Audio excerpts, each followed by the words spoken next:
मित्रों, मैं junior high school में अध्यापक हूँ। एक बार एक बालक अपने पिताजी के साथ में प्रवेश के लिए आया, तो मैंने उससे पूछ लिया कि बेटा बताओ संज्ञा किसे कहते हैं। तो उसने नहीं बता पाया। तो हमने कहा अच्छा नाउन बताओ, नाउन किसे कहते हैं। तो साहब फिर भी चुप रहा। फिर उसके पापा ने कहा बताओ बेटा बताओ, तुम्हें तो आता है। तो वो नहीं बोला। तो हमने कहा बताओ बेटा नाउन किसे कहते हैं। तो फिर धीरे से बोला, कहता सर जी नौवा की घरवाली को नाउन कहते हैं। तो हमने कहा ये यार बड़ा अजीब सा जवाब दिया भाई, नौवा की घरवाली को नाउन कहते हैं। हमने कहा बेटा हमने नाउन पूछा है, नाउन संज्ञा नहीं अब पूछ रहे हैं, हम नाउन पूछ रहे हैं और नाउन को इंग्लिश में बताओ, परिभाषा उसकी बताओ। तो साहब उसने जवाब दिया, कहता है noun is the wife of a नौवा, noun is the wife of a नौवा who goes door to door for बुलौआ। अरे वाह, हम उसकी प्रतिभा को, उसकी योग्यता को देख के दंग रह गए।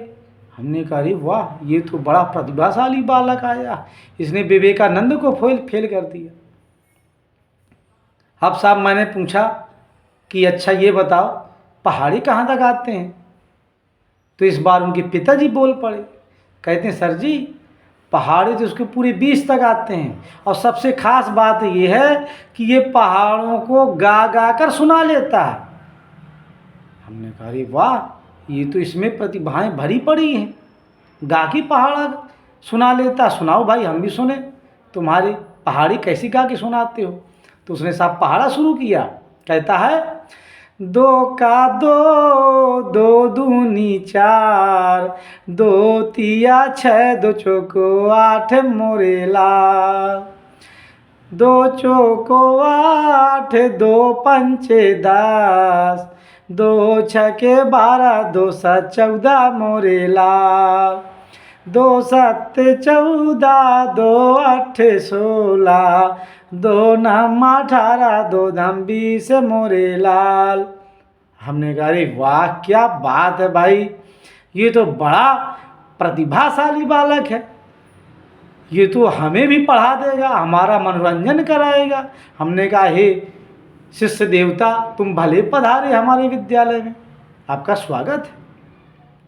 अब वो लड़का था क्या कि सुपारी खाए हुए था। तो हमने उससे कहा कि बेटा तुम बहुत अच्छे बालक हो, होशियार बालक हो, और ऐसा किया करो कि सुपारी ना खाया करो, ये अच्छी बात नहीं है। तो कहता सर जी आप कहते सुपारी खाना अच्छी बात नहीं है, जबकि सुपारी हमारे महापुरुष खाते रहे, हमारे महापुरुष तो पान खाते रहे। हमने कहा नहीं भाई ऐसा तो शायद हमारे संज्ञान में नहीं कोई महापुरुष पान खाता रहा हो। कहा सर जी आपको नहीं मालूम, मुझे मालूम है कि हमारे महापुरुष पान खाते रहे हैं। हमने कहा बताओ भाई सिद्ध करो कि महापुरुष पान खाते रहे। कहा सर जी मेरी एक शर्त है, अगर मैं सिद्ध कर दूंगा कि महापुरुष पान खाते रहे हैं तो आपको मेरे एक दूसरे प्रश्न का जवाब देना पड़ेगा। हमने कहा हाँ भाई देंगे, क्यों नहीं देंगे बताओ। तो कहता है सर जी महापुरुष पान खाते थे, अब देखिए मैं सिद्ध कर रहा हूँ। उसने साहब कबीरदास जी की एक साखी सुनाई, कहता है कबीरा खड़ा बाजार में मांगे सबकी खैर। चुप हो गए। हमने कहा आगे सुना। कहता साहब आगे सुनाने की जरूरत नहीं है, इति सिद्धम, सिद्ध हो गया कि कबीरदास जी पान खाते थे। हमने कहा कहाँ सिद्ध हो गया भाई, पूरा सुना हमको समझे नहीं। अरे कहता है सर जी कबीरा खड़ा बाजार में मांगे सबकी खैर। अब वो बाजार में खड़े होकर सबसे खैर मांग रहा है, अब खैर का हलवा थोड़ी बनाएगा। पान खाता है, पान खाता था तभी तो खैर मांगा करता था रोज। हमने कहा वाह क्या बात, धन्य भाई आपकी प्रतिभा को। हमने तो अभी तक निर्मेय प्रमेय सिद्ध की हैं और तुमने महापुरुषों को सिद्ध कर दिया कि पान खाते थे। वाह। अब कहता सर जी आप बताइए कि कबीरदास जी स्त्री थे या पुरुष। मैंने सोचा यार ये लड़का है कि एक बवाल। कहता है कबीरदास जी स्त्री थे कि पुरुष। वो तो सीधा सीधा जवाब है भाई कि कबीरदास जी पुरुष थे। कहता नहीं सर जी कबीरदास जी स्त्री थे। आप मानो चाहना स्त्री थे, मैं सिद्ध कर सकता। मैंने कहा भाई सिद्ध करो। अब हमें थोड़ा चूँकि आनंद आ रहा था और उसकी योग्यता को कहीं ना कहीं उसने कुछ शोध किया था, नई चीज़ें सुनने को मिल रही थी जिन पर हमने गौर नहीं किया कभी। आज वो बालक पता नहीं शिक्षार्थी के रूप में आया या गुरु के रूप में, आज हमें नया ज्ञान मिल रहा था, आनंद भी आ रहा था। उसने कहा साहब मैं सिद्ध कर रहा हूँ कि कबीरदास जी स्त्री थे। उसने सुनाया, कहा कबीरदास जी ने अपने पद में लिखा है दुल्हन गावहु मंगलाचार, अब मोरे घर आए राजा राम भरतार। उसको पूरा पद नहीं आता था, टूटा फूटा उसने सुनाया, लेकिन हमें सत्य लगा, पढ़ा भी हमने। तो उसने आगे बताया कि कबीरदास जी कहते हैं कि राम मोरे पीऊ मैं राम की बहुरिया। कहा सर जी से सिद्ध होता है। कबीरदास जी स्वयं कहते हैं कि मैं राम की पत्नी हूँ, राम मेरे पति हैं, राम मोरे पीऊ मैं राम की बहुरिया। हमने कहा हे प्रभु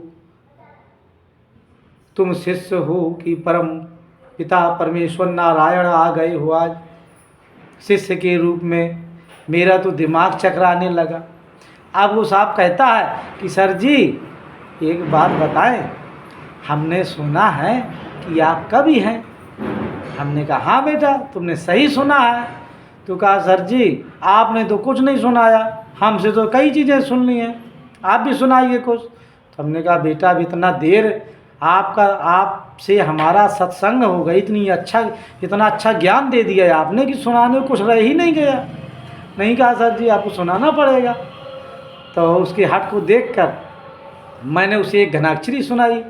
वो घनाक्षरी आप सभी के समक्ष प्रस्तुत है। एक बार एक व्यक्ति की ससुराल से सालियों का फ़ोन बराबर आ रहा था और सालियाँ बार बार मनुहार कर रही थी कि जीजा जी आप कभी हमारे साथ होली नहीं खेलने आते हैं, इस बार आपको हमारी कसम है, कसम से जीजू आप ना आएंगे हम होली न खेलेंगे और हम आपसे नाराज़ हो जाएंगे। तो बार बार सालियों के मनाने पर इस बार जीजा जी अपनी ससुराल जाते हैं। तो देखिए क्या घटना घटती है वहाँ पर। सालियों की रसदार सुन सुन मनुहार, होली खेलने ससुराल गए जीजा जी। सालियों की रसदार सुन सुन मनुहार, होली खेलने को ससुराल गए जीजा जी। सालों ने पकड़ लिया बाहों में जकड़ लिया, मोह किया लाल लाल टाल गए जीजा जी। अब आगे क्या होता है। सालियों की रसदार सुन सुन मनुहार, होली खेलने को ससुराल गए जीजा जी। सालों ने पकड़ लिया बाहों में जकड़ लिया, किया मोह लाल लाल टाल गए जीजा जी। झाड़ू बांध दिया सिर गधे में बिठाया, फिर गांव में घुमाया जब लाल हुए जीजा जी। होली का ताहुड़ दंग गिरे पड़े टूटे अंग, रंग भंग हुआ अस्पताल गए जीजा जी। और रंग भंग हुआ अस्पताल गए जीजा जी। होली का था हुड़ दंग गिर पड़े टूटे अंग, रंग भंग हुआ अस्पताल गए जीजा जी, अस्पताल गए जीजा जी।